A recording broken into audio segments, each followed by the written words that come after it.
आज हम बात करने जा रहे हैं दुनिया के सबसे महंगे घर के बारे में और ये सबसे महंगा घर है रिलायंस ग्रुप ऑफ कंपनी के चेयरपर्सन मुकेश अंबानी का।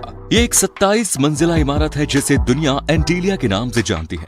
एंटीलिया को बनवाने में मुकेश अंबानी ने इतने पैसे लगा कर दिए जितने कि बुर्ज खलीफा बनवाने के लिए खर्च हुए थे। सवाल ये उठता है कि आखिर एंटीलिया में ऐसा क्या खास है जो इसको बनवाने की इतनी बड़ी कीमत चुकानी पड़ी। हमारा आज का वीडियो बहुत ही मजेदार और इंटरेस्टिंग होने वाला है, इसीलिए आप इसे बीच में छोड़कर मत जाइएगा। दोस्तों, जिस वक्त एंटीलिया का कंस्ट्रक्शन कंप्लीट हुआ, ये घर दुनिया भर की मीडिया, मैगजीन और अखबारों का ट्रेंडिंग न्यूज कंटेंट बन गया। एंटीलिया कितने पैसों में बना, ये कितना बड़ा घर है, घर की लग्जरी फैसिलिटी, सिक्योरिटी और दूसरे फीचर्स कितने हाई फाई हैं, ऐसे बहुत से सवालों के जवाब अखबार और मशीनों की हेडलाइन थे। आप एंटीलिया की लग्जरी फैसिलिटी और इम्पोर्टेंस का अंदाजा इस बात से लगा सकते हैं कि इसका कंपैरिजन लंदन के बकिंगम पैलेस से किया जाता है। एंटीलिया के भीतर कुक, माली, प्लम्बर, इलेक्ट्रीशियन, ड्राइवर जैसे लगभग 600 लोगों का स्टाफ काम करता है। इतने बड़े और इतने यूनिक डिजाइन वाले इस घर को बनाने का ठेका मुकेश अंबानी ने ऑस्ट्रेलिया की 2 कंपनियों को दिया था। चलिए हम चलते हैं समय के उस बिंदु पर जहां से एंटीलिया के बनने की शुरुआत हुई। एंटीलिया के बनने की कहानी शुरू होती है जुलाई साल 2002 से।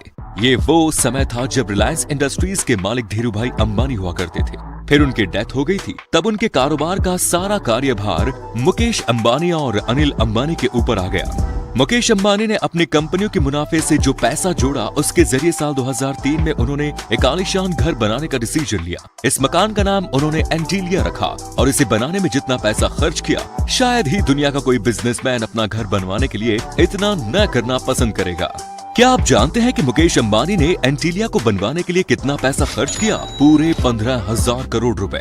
जी हाँ दोस्तों, आपके कान एकदम सही सुन रहे हैं। उन्होंने अपने ड्रीम हाउस को बनाया भी एकदम सपनों की तरह है। मुकेश अंबानी अपने घर को किसी ऐसी जमीन पर बनाना चाहते थे जो 27 मंजिल वाली किसी बिल्डिंग का वजन सहन कर सके, जिस पर भूकंप, बाढ़ जैसे दूसरे नेचुरल डिजास्टर का असर न हो। इसके साथ ही घर मेन सिटी के किसी कॉमन और इम्पोर्टेंट प्लेस पर होनी चाहिए। मकान के लिए जमीन की तलाश पूरी हुई। मुंबई के अल्ट्रा माउंट रोड पर। कहते हैं कि ये किसी अनाथ आश्रम की जमीन थी जिसे मुकेश अंबानी ने मुंह मांगी कीमत पर खरीद लिया। इस जमीन की कीमत ही लगभग 24 करोड़ थी जो मुकेश अंबानी ने पे की। इसके बाद लगभग 4 लाख स्क्वायर किलोमीटर की जमीन पर मुकेश अंबानी के सपनों का महल एंटीलिया हकीकत का रूप लेने लगा। लेकिन इसके पहले कि अनाथ आश्रम की जमीन पर मुकेश अंबानी के घर का काम शुरू हो, सबसे पहले इस पूरे प्रोजेक्ट के लिए टेंडर मंगाए गए और ये टेंडर पूरी दुनिया से मंगाए गए, जिसमें नामी गिरामी कंपनियों ने हिस्सा लिया। लेकिन फाइनली मुकेश अंबानी ने ये टेंडर ऑस्ट्रेलिया की 2 कंपनियों को दिया। इन दोनों कंपनियों का रिकॉर्ड काफी अच्छा था और इन्होंने पहले भी काफी अच्छा कंस्ट्रक्शन वर्क किया था, इसीलिए मुकेश अंबानी का भरोसा ये दोनों कंपनियां जीत पाई। घर को बनाने का टोटल एस्टिमेट तैयार किया गया जो लगभग $2 मिलियन का था। मकान के काम की देखरेख नीता अंबानी कर रही थी। बंगले को प्रॉपर तरीके से डिजाइन करने के लिए विदेशों से डिजाइनर्स बुलाए गए, जिन्होंने अपनी बेहतरीन स्किल का नमूना देते हुए एंटीलिया का ये डिजाइन फाइनल किया। ऑस्ट्रेलिया के मशहूर डिजाइनर लेटंग होल्डिंग्स ने इस डिजाइन को तैयार किया, जबकि बिल्डिंग के इंटीरियर का डिजाइन शिकागो के फेमस डिजाइनर पार्किंसन विल ने डिजाइन किया। एंटीलिया के बनने के लिए अब सब कुछ रेडी था। आर्किटेक्चर तैयार था, इंटीरियर डिजाइनर भी तैयार था और construction company already working mood में थी। कहते हैं कि बिल्डिंग की मजबूती बुनियाद की मजबूती पर डिपेंड करती है। अगर इसका बेस मजबूत है तो बिल्डिंग भी काफी टिकाऊ बनती है। इसीलिए इस घर का बेस भी ठीक वैसा ही तैयार किया गया जैसा कि बुर्ज खलीफा का तैयार किया गया। फ्यूचर में एंटीलिया जैसी बड़ी बिल्डिंग किसी भी तरह के भूकंप के झटके को संभाल सके, इसके लिए एंटीलिया के बेस में लगभग 200 पाइप पिलर्स तैयार किए गए। इस प्रकार घर की एक मजबूत नींव तैयार हो रही थी और देखते ही देखते कंस्ट्रक्शन कंपनी ने नींव का काम कंप्लीट कर लिया।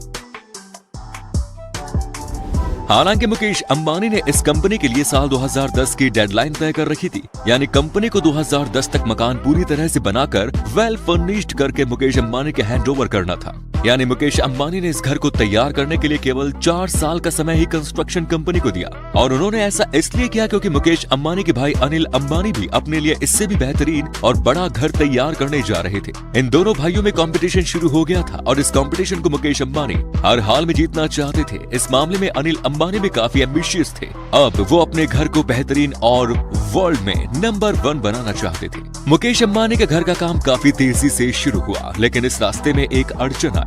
जैसे जैसे बिल्डिंग हाई राइज होती जा रही थी, सीमेंट के जमाने की समस्या आ गई। जो कंक्रीट मटेरियल तैयार किया जाता था वो यूज की जाने वाली जगह पर पहुंचने से पहले ही जम जाता था। खासतौर से गर्मियों की सीजन में ये समस्या कुछ ज्यादा ही बढ़ गई थी, क्योंकि मुंबई का तापमान लगभग 50 डिग्री सेल्सियस हो जाता है और जब ऊपरी मंजिल में कंक्रीट का काम चलने लगा तो ऊपर तक पहुंचने से पहले ही कंक्रीट जम जाया करती थी। इस समस्या का समाधान ढूंढने का काम भी इंजीनियर्स का था और उन्होंने डिसाइड किया कि अब कंक्रीट का काम केवल रात के वक्त ही किया जाएगा। इसके बाद मुकेश अंबानी के बंगले का काम बहुत तेजी से चलने लगा और अपनी डेडलाइन आते आते एंटीलिया बनकर तैयार हो गया। लेकिन इसके बाद भी अंबानी परिवार इस बंगले में गृह प्रवेश नहीं कर पाया। इसके पीछे कारण था ज्योतिष शास्त्र। जी हाँ, मुकेश अंबानी और उनकी फैमिली ने जिन ज्योतिषियों से गृह प्रवेश की तिथि निकलवानी चाहिए, उन्होंने बताया कि इस मकान में गृह प्रवेश की तिथि 2 साल बाद यानी कि साल 2012 में है। तब एंटीलिया के कंप्लीट होने के बाद भी अंबानी परिवार को अपने बंगले में प्रवेश करने के लिए पूरे 2 साल का इंतजार करना पड़ा। फिर साल 2012 में बड़ी ही धूमधाम के साथ मुकेश अंबानी और उनके फैमिली ने बंगले में गृह प्रवेश किया। इस मौके पर मुकेश अंबानी ने बड़ी ही धूमधाम और पूरे सनातनी रीति रिवाज के साथ घर में कदम रखा। उन्होंने 50 पंडितों को बुलाकर अपने घर में उनके भोजन का कार्यक्रम रखा। 27 मंजिला एंटीलिया में सबसे ऊपर वाले फ्लोर पर एक हेलीपैड बना हुआ है, जो हेलीकॉप्टर के उतरने के लिए बेहतरीन डेस्टिनेशन है। इसके अलावा 1 मिनट एयरपोर्ट, 3 स्विमिंग पूल, एक जिम, योगा स्टूडियो मौजूद है। इसके अलावा घर के भीतर ही एक मंदिर और 50 सीटर सिनेमा हॉल भी मौजूद है। इसके अलावा एक डांस स्टूडियो और स्पा भी मौजूद है। शायद आपको जानकर सबसे ज्यादा हैरानी अब होगी कि एंटीलिया के भीतर ही एक स्नो रूम भी मौजूद है। जी हाँ, एक ऐसा बर्फ का कमरा जो हमेशा बर्फीली वादियों वाली नेचुरल फीलिंग देता रहता है। यहाँ का टेम्परेचर -10 डिग्री रहता है। इसके अलावा इस बंगले के भीतर 1-2 मंजिला हेल्थ सेंटर भी मौजूद है।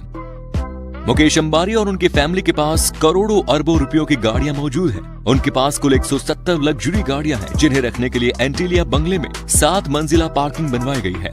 लेकिन मुकेश अंबानी की घर बनाने की जो इच्छा है वो यही समाप्त नहीं हुई। उन्होंने लंदन स्थित स्टॉक पार्क में भी अपना एक बेहतरीन बंगला बनवाया है, जहां उन्होंने 300 एकड़ की जमीन खरीदी और उसके बीचों बीच 50 बेडरूम वाला आलीशान घर बनवाया। इस घर के भी बनने की लागत 600 करोड़ रुपए आई। दोस्तों, आपके पास पैसा हो तो जिंदगी में मजा पैसा वसूल स्टाइल में लिया जा सकता है। दुनिया में मौजूद हर सुख सुविधा का आनंद लिया जा सकता है। मुकेश अंबानी ने अपने कमाई का अहम हिस्सा अपने घर पर खर्च किया, जिसके भीतर उन्होंने उन तमाम सुख सुविधाओं को घर के भीतर ही जगह दी, जिनके लिए एक आम आदमी को बाहर दौड़ना पड़ता है। हमें यकीन है वीडियो ने आपको लग्जरी का एहसास तो करा ही दिया होगा। वीडियो आपको पसंद आया हो तो अपने विचार कमेंट बॉक्स में जरूर लिखिए, और आपने वीडियो में आखिर तक हमारा साथ निभाया इसके लिए तहे दिल से धन्यवाद। जय हिंद, जय भारत, वंदे मातरम।